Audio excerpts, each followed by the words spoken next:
इस मूवी का start China के एक शहर को दिखाते हुए होता है जहां रोड्स ट्रैफिक की वजह से जैम थे और यहीं एक कार में हम एक छोटे बच्चे फेई को देखते हैं जो अपनी कार के मिरर को नीचे करके विंडो से इर्द गिर्द देख रहा था। लेकिन तब उसे कुछ अजीब फील होने लग जाता है जब वो देखता है कि रेस्टोरेंट में बैठे हुए लोगों का सारा खाना हवा में उड़ने लगा है। यहाँ वो देखता है कि सभी लोग अपनी कार से निकलकर रोड पर जमा हो गए हैं और आसमान की तरफ देख रहे हैं जहाँ आसमान पर एक जायंट मॉन्स्टर हर चीज को अपनी तरफ खींच रहा है, यहाँ तक कि बिल्डिंग्स को भी। वहाँ खड़े हुए सारे लोग उस मॉन्स्टर को देखकर बहुत ज्यादा डर रहे थे क्योंकि वो मॉन्स्टर इस सिटी की हर चीज खा रहा था और इस चीज को देखते हुए अब लोग उस जगह से दूर भाग रहे थे। वो मॉन्स्टर आहिस्ता आहिस्ता शहर के अंदर लोगों के करीब आता जा रहा था और अपनी बॉडी के डिफरेंट पार्ट से ऐसे मॉन्स्टर्स रिलीज कर रहा था जो जमीन पर गिरकर चीजों को नुकसान पहुंचा रहे थे और साथ ही साथ उसकी बॉडी में से निकले हुए वो मॉन्स्टर सभी इंसानों को भी खा रहे थे। मूवी का सीन यहीं से कट होता है और हमें एक लड़के को दिखाया जाता है जिसके बारे में हमें पता चलता है कि ये मूवी के स्टार्ट में दिखाया जाने वाला बच्चा फेई है जो कि उस दिन ड्रैगन के अटैक से बच गया था और अब वो अंडरग्राउंड सिटी में उन लोगों के साथ रह रहा था जो उस दिन मॉन्स्टर के अटैक से बच गए थे और इन सर्वाइवर्स ने ही अपनी प्रोटेक्शन के लिए ये अंडरग्राउंड सिटी बनाई थी। यहाँ हमें पता चलता है कि उस इंसिडेंट को 20 साल गुजर गए हैं और लोग अभी तक उस ड्रैगन जिसका नाम क्रैकन है उससे लड़ रहे हैं। और यहाँ मूवी के अंदर एक न्यूज रिपोर्ट से हमें पता चलता है कि अब इंसानों ने एक बहुत बड़ा वेपन तैयार कर लिया है जिसके अटैक से वो क्रैकन को खत्म करना चाहते थे। फेई ये न्यूज तो देख रहा था लेकिन उसे इस न्यूज में बिल्कुल भी इंटरेस्ट नहीं था क्योंकि वो एक स्मगलर था और वो जमीन के ऊपर से चीजें चुरा कर अंडरग्राउंड सिटी में लेकर आया करता था और इस काम में उसकी एक पार्टनर भी थी जिसका नाम सासा था। फेई अभी भी कुछ चीजें चुरा कर होटल के अंदर एक आदमी के पास आता है जो कि एक गैंगस्टर था और फेई उसे अपनी स्मगल्ड चीजें बेचा करता था। इससे पहले कि फेई उस गैंगस्टर से कुछ बात करता, गैंगस्टर के लोग फेई को पकड़ लेते हैं क्योंकि फेई ने उस गैंगस्टर को ऐसी कैंडी सेल की जिसको खाकर उस गैंगस्टर की बेटी का फेस खराब हो गया था और इसका बदला लेने के लिए वो लोग फेई का फेस चलाने ही वाले थे कि बहुत ही होशियारी से फेई अपनी पॉकेट में रखा हुआ मॉन्स्टर क्रिएचर उन लोगों पर फेंकता है जिससे वो लोग डर जाते हैं और फेई वहाँ से भाग जाता है। लेकिन कुछ ही सेकंड बाद उन लोगों को पता चलता है कि ये क्रिएचर तो नकली है और वो लोग अब फेई को पकड़ने के लिए उसके पीछे भागते हैं। फेई यहाँ से रूफ पर चला गया था और अब उसके पीछे गैंगस्टर भी थे और उसने अब गैंगस्टर से बचने के लिए रूफ के नीचे जंप कर दी थी। पर यहाँ वो गैंगस्टर के देखकर हैरान होते हैं कि फेई अभी भी जिंदा है और असल में उसे उसकी पार्टनर सासा ने बचाया था और वो लोग अब गैंगस्टर का मजाक बनाते हुए अपनी फ्लाइंग कार में वहाँ से उड़कर चले जाते हैं। पर यहाँ वो नोटिस करते हैं कि वो गैंगस्टर भी उनके पीछे हैं। यहाँ फेई और सासा के पास उन गैंगस्टर से बचने का और कोई रास्ता नहीं रहा था सिवाय इसके कि वो अब अर्थ की सरफेस पर चले जाएं, जहाँ वो जायंट मॉन्स्टर क्रैकन और उसकी बॉडी से निकले हुए छोटे छोटे मॉन्स्टर्स हैं जो कि उनके लिए खतरा थे और उनको खा सकते थे। यहाँ गैंगस्टर्स भी फेई के साथ साथ अर्थ की सरफेस पर आ जाते हैं और कुछ ही दूर जाने पर फेई की कार में वार्निंग अलार्म बजने लग जाते हैं। उनको पता चल जाता है कि उनके करीब मॉन्स्टर्स हैं जो उनको किसी भी वक्त खा सकते हैं और अभी वो लोग यही सोच रहे होते हैं कि बहुत सारे मॉन्स्टर्स उनकी कार पर अटैक कर देते हैं। दूसरी तरफ यही मॉन्स्टर्स गैंगस्टर की भी कार पर अटैक कर देते हैं और एक एक करके गैंगस्टर के सारे आदमियों को खा लेते हैं सिवाय गैंगस्टर के। यहाँ फेई जो कि खुद भी अपनी कार के जरिए उन मॉन्स्टर से लड़ रहा था, वो जैसे ही देखता है कि गैंगस्टर खतरे में है तो वो उसे बचाने का फैसला करता है और अपनी कार को टर्न करते हुए वो अपने करीब सारे मॉन्स्टर को दूर गिराता है और स्टीयरिंग सासा को देते हुए वो खुद डोर तक आता है। तभी वो गैंगस्टर अपनी कार से जंप करता है और फेई उसे कैच कर लेता है। ऐसे वो गैंगस्टर को तो बचा लेते हैं लेकिन तभी उनकी कार आउट ऑफ कंट्रोल हो जाती है और वहीं पर बिल्डिंग से टकरा जाती है। लेकिन लकीली उन लोगों को कोई चोट नहीं आती और वो लोग अपनी गाड़ी से सही सलामत बाहर निकलते हैं। लेकिन तभी उन्हें यहाँ पर कुछ अजीब फील होता है जब वो सासा के पीछे अपनी कार के ऊपर एक मॉन्स्टर को देखते हैं। फेई जल्दी से सासा को पकड़कर उस बिल्डिंग से बाहर निकलता है, जबकि वो गैंगस्टर एक कंक्रीट उस मॉन्स्टर को मारता है। लेकिन इस अटैक का उस मॉन्स्टर पर कोई असर नहीं होता, उल्टा वो मॉन्स्टर गैंगस्टर पर ही अटैक करने वाला होता है। और अब गैंगस्टर भी जल्दी से फेई के पीछे उसके साथ भागने लग जाता है। और तभी हम देखते हैं कि वो जायंट मॉन्स्टर आकर उन तीनों को खाने ही वाला था। तभी बहुत से सोल्जर्स इस बिल्डिंग में एंटर होते हैं और वो मॉन्स्टर को चारों तरफ से घेर कर उस पर फायरिंग स्टार्ट कर देते हैं। फायरिंग का मॉन्स्टर पर कुछ खास असर नहीं होता और वो अपने करीब खड़े हुए सोल्जर को वहाँ से बहुत दूर गिराता है। ये देखते हुए एक दूसरा सोल्जर जोश में आ जाता है और वो एक मेटल रॉड को पकड़ते हुए मॉन्स्टर की तरफ जंप करता है और सोल्जर वो रॉड मॉन्स्टर के मुंह में डालकर साइड पर हो जाता है, जिससे मॉन्स्टर को बहुत ज्यादा दर्द होता है। मॉन्स्टर दर्द से गुर्रा ही रहा था कि यहाँ पर दूसरा सोल्जर अपने एक बहुत बड़े वेपन से उस पर फायर करता है और ऐसे वो सभी सोल्जर मिलकर उस मॉन्स्टर को मार देते हैं।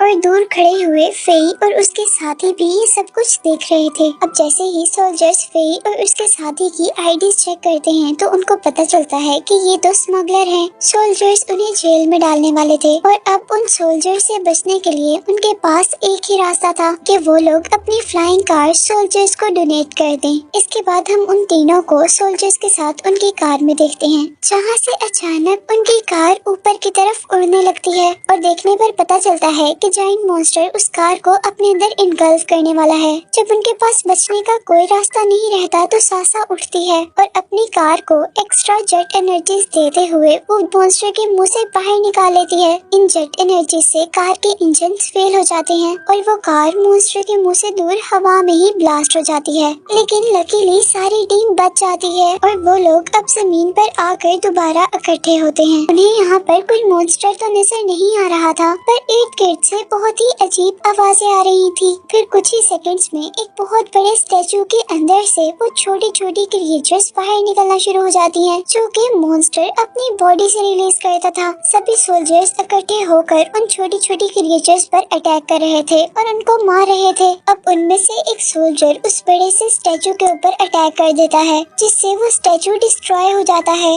और इसका कोई फायदा नहीं बल्कि नुकसान ही होता है, क्योंकि उसके अंदर से सारी मॉन्स्टर क्रिएचर बाहर आ गई जो कि उस अटैक से मरी नहीं थी। वो सब लोग मिलकर अब इन क्रिएचर से लड़ रहे थे, लेकिन जैसे ही उन्हें रियलाइज होता है कि ये क्रिएचर बहुत ज्यादा है और वो इनसे नहीं लड़ सकते, तो कैप्टन प्लान बनाता है कि एक सोल्जर इन्हें अपनी वेव गन से दूर करेगा और बाकी सोल्जर्स फेई और को लेकर सबवे स्टेशन तक जाएंगे। सारे लोग उसके प्लान से एग्री करते हैं और वो लोग ऐसा ही कर रहे होते हैं कि तभी जमीन हिलने लगती है और उसके अंदर से जैसी छोटी छोटी क्रिएचर्स थी वैसी एक बहुत बड़ी क्रिएचर निकल कर आती है, जिसकी गुस्से वाली आवाज से एक मिनट के लिए वो सभी लोग डर जाते हैं। लेफ्टिनेंट सब लोगों को वहाँ से भागने का कहती है और खुद उस क्रिएचर को मारने लग जाती है। पर यहाँ अब वो क्रिएचर जैसे ही उस पर अटैक करने वाला था तो वो जमीन पर स्लाइड करते हुए अपने आप को बचाती है और मॉन्स्टर से दूसरी तरफ जाकर उस पर दोबारा अटैक करती है। और उसी टाइम वो मॉन्स्टर अपने टेंटिकल का यूज करते हुए उस लेफ्टिनेंट को दूर गिराता है और दूसरी तरफ मुड़कर अब फेई को पकड़ लेता है। वो मॉन्स्टर फेई को घुमाकर दूर गिराता है और अब उसे मारने ही वाला था कि अचानक वो रुक जाता है और फेई देखता है कि उसे सोल्जर्स ने बचाया है। अब सभी लोग उस मॉन्स्टर से बचकर भाग रहे थे और उनमें से एक सोल्जर उस मॉन्स्टर की अटेंशन डाइवर्ट कर रहा था, लेकिन एलियन गुस्से में उस पर अटैक करता है, जिसकी वजह से उसके हाथ से उसकी गन गिर जाती है और जैसे ही वो अपनी गन को लेने के लिए नीचे बैठता है तो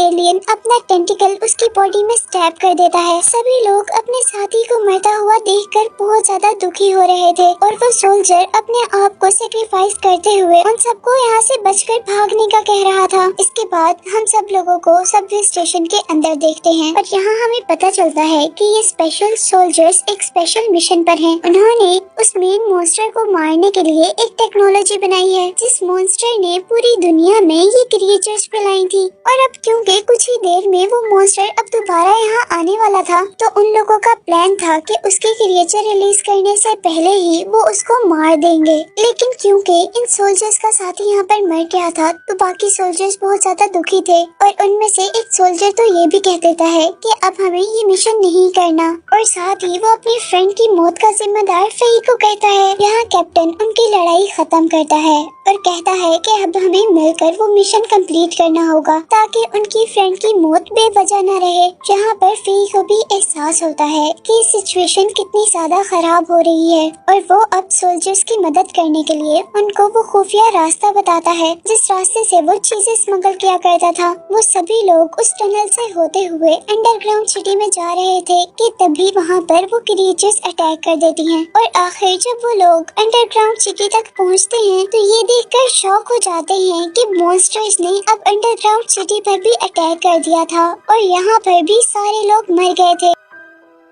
और अब वो लोग चलते चलते एक सोल्जर की डेड बॉडी तक पहुंचते हैं जहां उसकी वॉकी टॉकी से कुछ आवाजें आ रही थी। कैप्टन जल्दी से वो वॉकी टॉकी उठाकर रिस्पॉन्ड करता है और यहाँ कंट्रोल सेंटर में सब लोग ये देखकर हैरान हो जाते हैं कि वहाँ पर कोई सरवाइव भी कर रहा है। और अब कैप्टन को बताया जाता है कि वो मॉन्स्टर क्रैकन सिर्फ 3 मिनट में इस शहर के ऊपर आएगा। अब सिर्फ हमारे पास 3 मिनट है अपने मिशन को लॉन्च करने के लिए। वो सब लोग जल्दी से वेपन स्टेशन की तरफ निकलते हैं पर यहाँ एक्सीडेंटली फेई और कैप्टन अपने बाकी साथियों से बिछड़ जाते हैं। अब फेई और कैप्टन वहाँ से भाग रहे थे कि उनके पीछे एक मॉन्स्टर लग जाता है और वो लोग हाइट से जंप कर देते हैं जिसकी वजह से मॉन्स्टर तो नीचे गिर जाता है पर वो लोग अपने सामने ब्लॉक्स को पकड़ लेते हैं और उन पर चढ़ते चढ़ते वो लोग लॉन्चिंग गेट तक पहुँचते हैं। और यहाँ आकर उन्हें पता चलता है कि वो गेट लॉक है और यहाँ का इलेक्ट्रिकल सिस्टम भी खराब हो गया है। सासा लेफ्टिनेंट के साथ मिलकर उसे ठीक करने की कोशिश करती है और तभी वहाँ पर एलियन क्रिएचर अटैक करना शुरू कर देती है जिनसे बाकी सोल्जर्स लड़ रहे थे। सासा वो कनेक्शन ठीक कर लेती है और गैंगस्टर जैसे ही स्विच ऑन करने लगता है तो उसे करंट लग जाता है और उसका हाथ जल जाता है। अब वो गैंगस्टर वो गेट हर हाल में खोलना चाहता था क्योंकि वो भी ह्यूमैनिटी को बचाना चाहता था और इस काम के लिए वो अपना रोबोटिक हैंड यूज करता है। वो जैसे ही लीवर ऊपर कर गेट की तरफ बढ़ता है तो वो लीवर दोबारा नीचे गिर जाता है और इसके बाद वो डिसाइड करता है कि वो लीवर को ऊपर करके रखेगा और सभी लोग उस गेट के अंदर जाएंगे। और दूसरी तरफ वो सोल्जर जो कि क्रिएचर से लड़ रहा था उस पर एक क्रिएचर अटैक कर देती है और वो मरते हुए सभी सोल्जर से कहता है कि तुम लोग गेट के अंदर जाओ और मिशन पूरा कर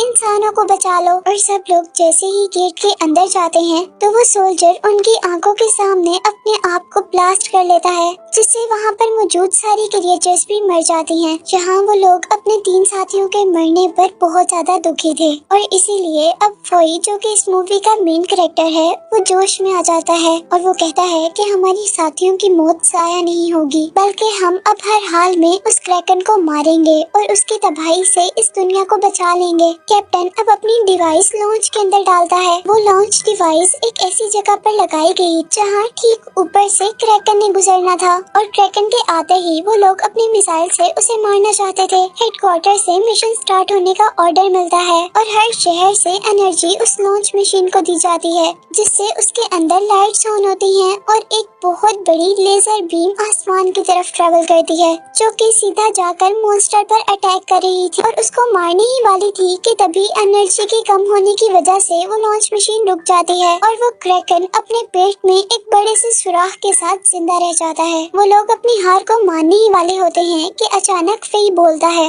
वो कहता है कि जरूरी नहीं है कि हम इतनी बड़ी लॉन्च मशीन से ही उस ड्रैगन को मारे। हम अगर अपना बनाया हुआ वेब उस लॉन्च मशीन में डाले बगैर भी उस ड्रैगन के मुंह के अंदर डालें तो भी ड्रैगन मर सकता है। और इस काम के लिए उन्हें एक फ्लाइंग कार की जरूरत थी जो कि इस लॉन्च मशीन की लिफ्ट के जरिए आसमान में ड्रैगन तक जाएगी। कैप्टन अपने कमांडर को सब कुछ एक्सप्लेन करता है जो उन्होंने प्लान बनाया था और उनको बस अब इलेक्ट्रिसिटी चाहिए थी जो कि वो बहुत से शहरों से लेकर उस लॉन्च सेंटर को दे सकते थे। और अब कमांडर भी ये खतरा लेने के लिए तैयार हो जाता है और अब मूवी का मेन कैरेक्टर फेई अपना वेपन लेकर कार के अंदर बैठता है और उसे लॉन्च मशीन की लिफ्ट के जरिए ऊपर की तरफ उड़ा दिया जाता है। फेई उस क्रिएचर क्रैकन के अंदर से निकलने वाली क्रिएचर से बचते हुए उस तक पहुंचने ही वाला था कि तभी उसकी कार ब्लास्ट हो जाती है पर लकीली फेई बच जाता है और एक फ्लाइंग स्केटबोर्ड के जरिए वो उस वेपन को लेकर क्रिएचर की तरफ बढ़ता है। वो जैसे ही क्रैकन के पास पहुंचता है तो उसके मुंह में वो वेपन फेंक देता है, जिसके उसके मुंह में जाने से एक बहुत बड़ा ब्लास्ट होता है, जिससे क्रैकन भी मर जाता है और उसकी बॉडी से रिलीज होने वाली सारी क्रिएचर्स भी इस दुनिया पर मर जाती हैं, क्योंकि क्रैकन ही उनकी क्वीन थी और जब क्वीन को मार दिया गया था तो उसकी बाकी सारी क्रिएचर्स खुद ब खुद मर गई थी। यहाँ सब लोग बहुत ज्यादा खुश थे क्योंकि उनका मिशन कंप्लीट हो गया था और लोग हमेशा हमेशा के लिए उस क्रैकन के खतरे से आजाद हो गए थे। पर यहाँ सासा बहुत ज्यादा दुखी थी क्योंकि वो आज के बाद अपने दोस्त को नहीं देख सकती थी। सीन यहीं से शिफ्ट होता है और हमें दिखाया जाता है कि सब लोग अंडरग्राउंड सिटी से अब अर्थ की सरफेस पर मूव कर रहे थे। सासा सबको देखकर बहुत ज्यादा खुश थी, लेकिन अंदर से वो फेई को खोने की वजह से बहुत ज्यादा दुखी थी और अब वो उदास होकर उस जगह पे जाती है जहाँ पर वो हमेशा फेई से मिला करती थी। और यहाँ वो होता है जो वो एक्सपेक्ट भी नहीं कर रही थी, यानी यहाँ पर फेई अपनी कार में आता है, जिससे हमें पता चलता है कि फेई उस दिन बच गया था और अब वो दोनों मिलकर अर्थ की सरफेस पर जाने की तैयारी कर रहे थे, जहाँ पे उन लोगों का फ्यूचर था। और यही दिखाते